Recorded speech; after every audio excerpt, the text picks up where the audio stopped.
Hi, it's Mark at FBA to USA. Come to FBA to USA for hints and tips getting started on Amazon Seller Central if you live outside the USA. The biggest question that everyone faces when they're starting selling on FBA, if they haven't already got a product that they're selling somewhere else, is what product should I sell? Most of the hooks in other training available for people getting started, like the ASM and FBA Fast Track and several other training courses that I'm aware of, typically focus on making sure that you don't try and reinvent things, but look at the best sellers lists for what it is that you're considering selling.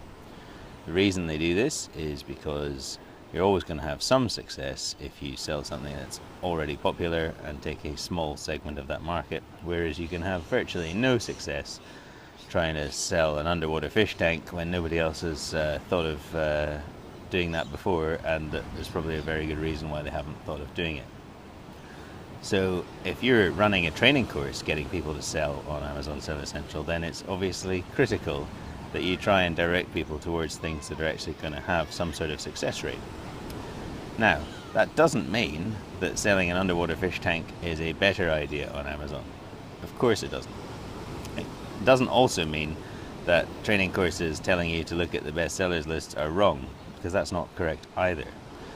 But when you're looking in the best sellers lists, or when you're deciding not to follow that path, but to consider what people are going to want to buy from you, you should think quite discerningly about why it is that you want to sell that particular product, what appeals to you about that kind of product, and write down why people would be interested in buying that product from you.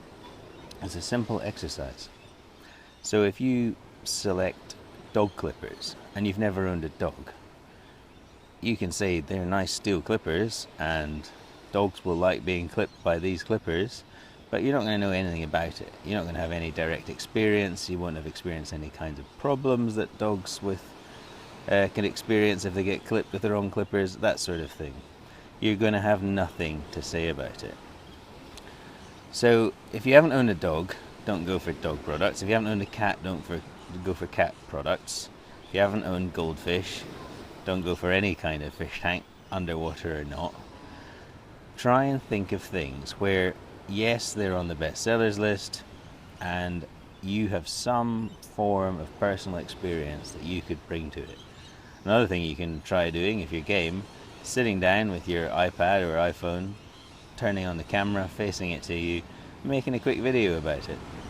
See if you can list 5 features with benefits about that product. See if when you look at yourself describing that in the video, it looks genuine. Because at some stage, people are going to choose the products that they're going to buy from someone that they feel more like buying it from. Someone that has a similar set of experiences and has an insight into the problem that that customer is experiencing when they're choosing the product. Then, once you've done all that, you can start to think about how your packaging is going to be differentiated from what's already there.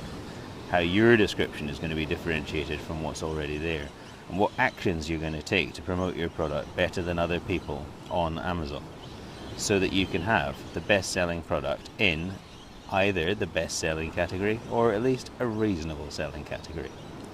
That's really all there is to product selection. Of course, obtaining that product and getting that product properly packaged and into the Amazon inventory with its barcode is a little bit more complex. If you're interested in finding out how to take your good product idea and add your descriptions to your packaging and add your packaged product into your Amazon inventory inside the USA, and if you live outside the USA, then why not sign up to the FBA to USA membership, and I will take you through it step by step. Not risk-free, but risk-reduced, based on a lot of experience, based on good, sound business practices, and with additional protections for now and for the future when you're planning for great success. Are you ready to make $500 a day before breakfast? I haven't had breakfast yet. It's just early morning here, south of Sydney. And guess who's already made $500? Thanks very much. Bye.